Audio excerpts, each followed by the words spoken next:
Hello student, this is Akanksha Sharma. You are watching my YouTube channel. और आज मैं एक न्यू टॉपिक लेके आई हूँ अकाउंटिंग के क्वेश्चन में, जिसमें काफ़ी स्टूडेंट कंफ्यूज होते हैं, बाकी काफ़ी तो कर लेते हैं, बट जिनके पास मैथ्स नहीं है वो ऑलमोस्ट कंफ्यूज ही होते हैं। ये जो 33 1/3% है, किस तरीके से कैलकुलेट करना है। ठीक है, ट्रांजेक्शन तो ईजी है, बट ये 33 को देखे कुछ स्टूडेंट ऐसे ही कन्फ्यूज हो जाते हैं। तो आगे पढ़ते हैं। देखो, पहले मैंने अकाउंटिंग इक्वेशन का फॉर्मेट बना लिया है, asset equal to liability plus capital. ठीक है, अब उसके अकॉर्डिंग में यहाँ पे को जो भी मेरी ट्रांजेक्शन होगी मैं उसके अकॉर्डिंग असेट्स में डाल दूंगी कि क्या है, goods costing sold at A profit, half the payment received in cash. तो मुझे क्या किस चीज़ की ज़रूरत पड़ेगी, कैश की ज़रूरत पड़ेगी, एंड डेटर की ज़रूरत पड़ेगी, और एक स्टॉक की ज़रूरत पड़ेगी।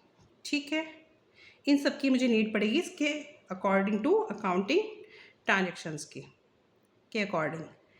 यहाँ पे मुझे क्रेडिटर में डाल देती हूँ, अदरवाइज मुझे किसी की नीड होगी तो मैं डाल देंगे। ठीक है स्टूडेंट, ये आपको समझ आ गया इतना। अब स्टार्ट करते हैं। Goods costing ₹24,000 sold at A profit of 33 1/3%, half the payment received in cash. आपकी गुड्स कॉस्टिंग कितने की थी, 24,000 की। सोल्ड किस पे की है, प्रॉफिट पे, वो भी किसके, 33 1/3%।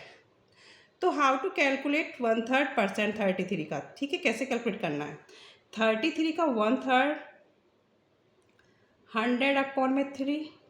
ठीक है, और परसेंटेज हो रहा है तो कैसे करेंगे, 100/3 इंटू 100। जब इसको कट कर देंगे तो ये वैल्यू हो जाएगी 1/3। तो 33 1/3% इक्वल टू 1/3। तो आप बिल्कुल भी कंफ्यूज ना हो, जब भी 33 1/3% आए तो उसका क्या वैल्यू होती है, इक्वल टू 1/3 होती है। अब वो कह रहा है कि 24,000 की जो चीज़ है वो आपने 33 1/3% के प्रॉफिट से बेची है। इट मीन्स 1/3 आपका किस पे, 24,000 पे। इसको कट करेंगे तो आपका 8,000 हो जाएगा। तो 24,000 की चीज़ आपने 8,000 प्लस करके कितना हो जाएगा, 24,000 की आपने कोई चीज गुड्स थी, वो 8,000 के प्रॉफिट से बेची। It means 32,000। ठीक है, 24,000 की गुड्स आपने 32,000 में सेल आउट की। स्टूडेंट को मैं समझाने के लिए ही मैंने एक्सप्लेन किया है। 33 1/3% का मतलब होता है 100/3%। 100/3 इंटू 100, 100 से 100 कट गया, इक्वल टू 1/3। 33 का जो वैल्यू होती है वो क्या होती है, 1/3। अब वो उसने कहा है कि 24 की जो गुड्स सोल्ड की हैं वो भी 1/3 के प्रॉफिट से। तो 24,000 का 1/3 करेंगे, 8,000 आया। ठीक है, ये काट के 8,000 आया, और 8,000 24 में प्लस कर देंगे, इट मीन्स 32,000। 24,000 की चीज़ आपने कितने में बेची है, 32,000 में बेची है। ठीक है, तो 8,000 का क्या हो गया है, प्रॉफिट हो गया है। अब क्या कह रहा है, half the payment received in cash. 32 में से भी क्या कह रहा है, इसका हाफ। इट मीन्स 16,000 कैश में मिले हैं और 16,000 ऑन क्रेडिट।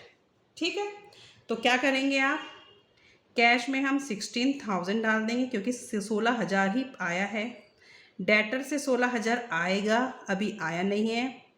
और स्टॉक कितने का गया है, ओनली 24,000 का, ओरिजिनल वैल्यू। ठीक है, और 24 की चीज़ आपने 32,000 में बेची है, तो कितने का प्रॉफिट हुआ है, 8,000 का प्रॉफिट हुआ है। समझ आ गया। 16 ये 24,000 आपके माइनस में हो जाएंगे क्योंकि आपने सेल कर दिया, स्टॉक खाली हो गया।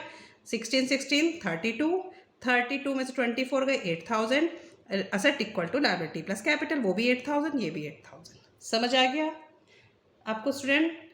ठीक है, नेक्स्ट देखते हैं। Goods costing 20,000 sold half the goods at A loss of 10% for cash. 20,000 की कोई गुड्स थी और उसमें से भी 20,000 की गुड्स थी और उसमें से भी half of goods, half means 10,000 और 10,000, हाफ ऑफ दो मैंने अलग कर ली। ठीक है, sold at A loss of 10% for cash. तो ओनली 10,000 वाली तो सेल करी है, और वो भी किस पे, 10% के लॉस से।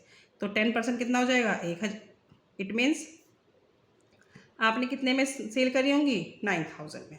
ठीक है, 10,000 की चीज़ें 9,000 में सेल करेंगे तो क्या आएगा, 1,000 का लॉस हो गया। तो आप क्या करेंगे, कोई 20,000 का गुड्स था, उसमें से सिर्फ हाफ था, कितनी बेची है हमने, only half of the goods he sold करी हैं, वो भी लॉस पे करी हैं। तो हमारे पास कैश कितना आया, 9000 का कैश आया, ठीक है। और डेटर में कितना आएगा, डेटर से मुझे 9000 का कैश आया, और डेटर का तो कोई इन्फॉर्मेशन है ही नहीं क्योंकि उसने हाफ ही गुड्स बेचा है। और स्टॉक कितने का गया मेरा,